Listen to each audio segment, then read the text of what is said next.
Iqra. Judul yang ada kan adalah upaya guru takfid dan ada dalam baik. Saya kira ini sudah bagus. Upaya guru takfid dan mungkin perlu dikeluarkan saja di latar belakang masalah. Latar belakang masalah itu kan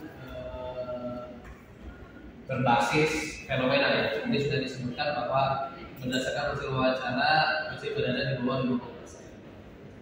Itu baiknya gitu ya, kalau bisa data yang 50% itu dipaparkan ya, berapa orang ini kan kelas 8 ya.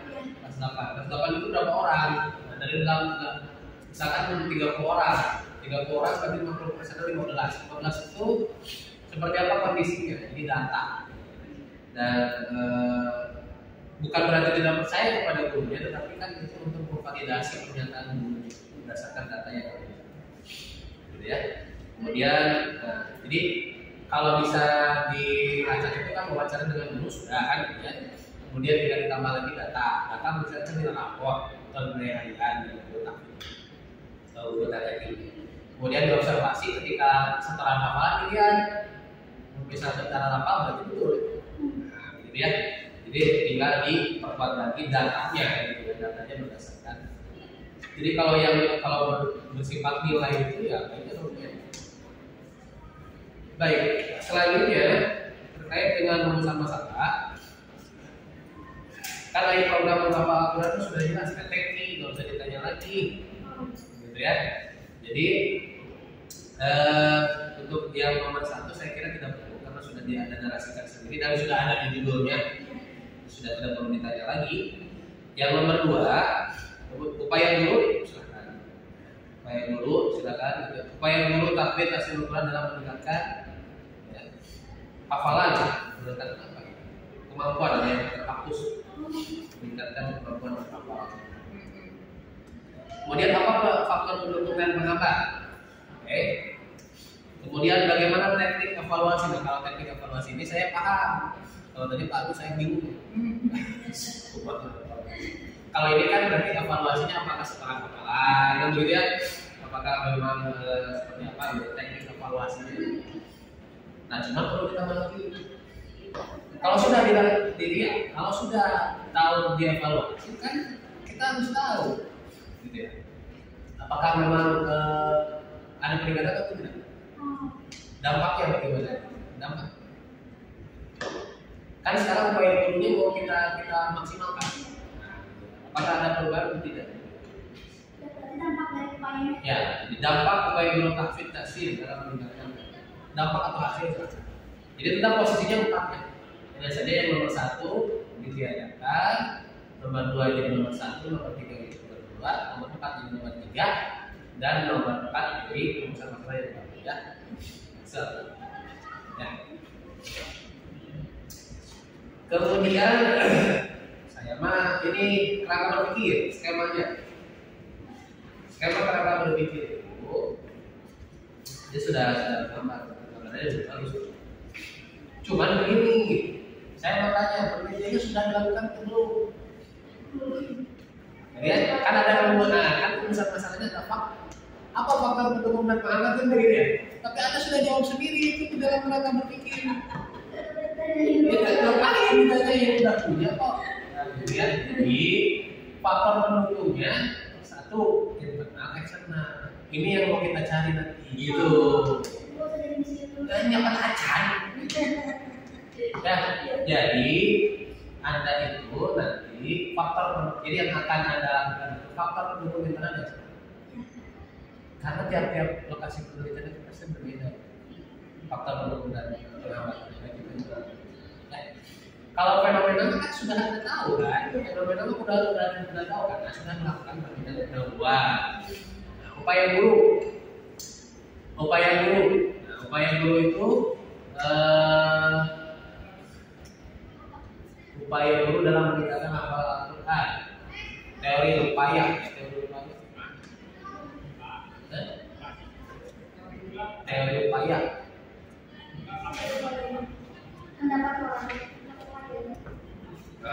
Menggunakan metode hafalan Quran ini hasil penelitian orang ya. Memberikan motivasi kepada siswa menggunakan belajar peran guru. Keupayaan mengusahakan ya. Peran guru ya sudah guru. Jadi sebetulnya kalau berbicara peran sih untuk masuk itu teori peran. Kecuali kalau dapat teori peran, ada sih sebetulnya teori peran. Seseorang itu berperan sesuai dengan fungsinya. Kan gitu. Guru itu perannya apa sih? Sebagai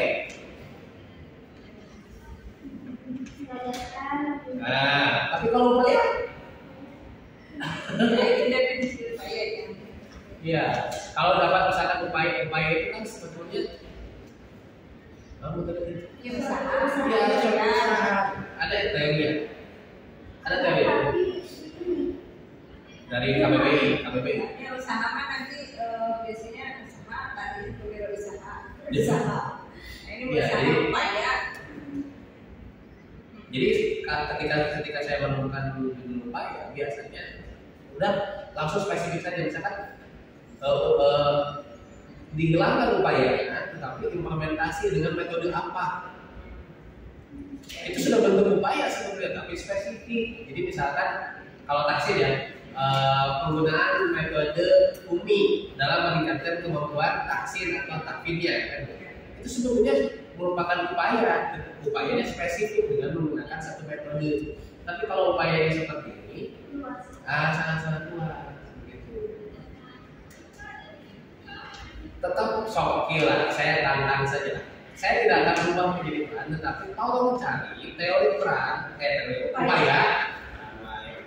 upaya, ya, yang spesifik guru. Iya, yang spesifik guru. Teori upaya jangan berusaha diri sendiri. Kalau ketemu boleh dari upaya, ya. Tapi kalau ketemu solusinya upaya itu menjadi ya. Jadi nanti di bimbingan selanjutnya kalau guru sudah tetapkan, saya akan cek teorinya. Tapi kalau berubah menjadi kalau upaya ya. Tetap upaya berarti ketemu tuh, saya cek dulu teorinya. Tapi kalau berubah menjadi peran, upaya tidak ketemu. Kalau teori peran misalnya teori peran. Ya, jadi teori peran itu kan peran guru itu memotivasi. Ya. Jadi sebetulnya teori peran ini dari upaya. Yang ada tulis itu pemberian tugas.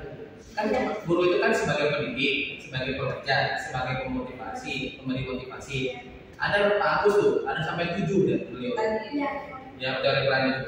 Nah, jadi peran guru itu Anda tanya kan, guru takfir bapaknya, bapak itu berperan sebagai apa sih? Misalnya dalam ini sebagai pengajar, melakukan memotivasi enggak?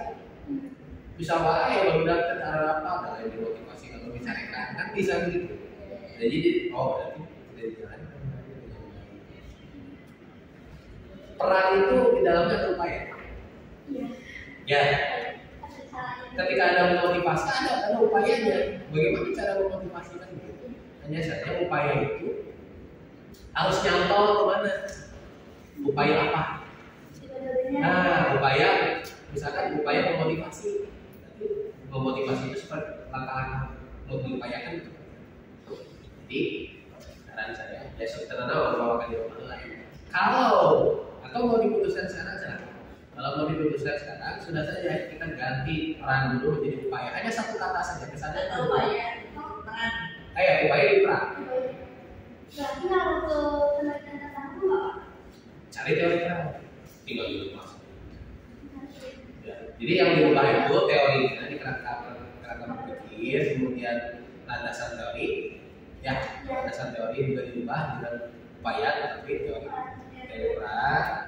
Nah nanti indikatornya peran guru itu apa saja? Jadi di sini kita tinggal masukin. Kemudian kemampuan siswa dalam menghafal Quran menjadi meningkat, itu kan dampak yang diinginkan. Maka data yang didapat sebelum pada awal penelitian itu nanti dilihat setelah upaya itu dilakukan. Makanya data yang diminta itu adalah data sebelum upaya itu. Ada perubahan sebelum dan kemudian sama saya terkait dengan metodologi penelitian, teknik pengumpulan datanya apa? Metode pengumpulan datanya apa saja?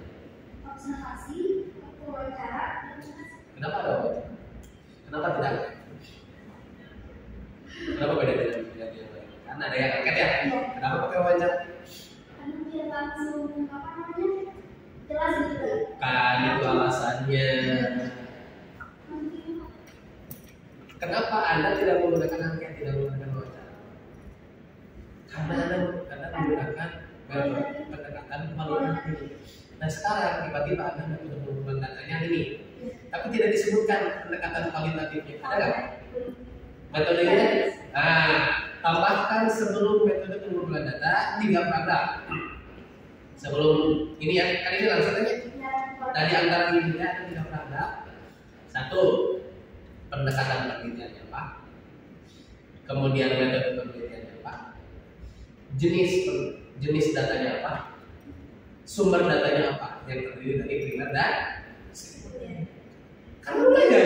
Nah, tidak disebut karena ya itu makanya untuk menghormati format fakultas kita tidak merubah itu, tetapi ada narasi awal, tidak menambah sebelumnya. Baik, saya kira itu malah gimana?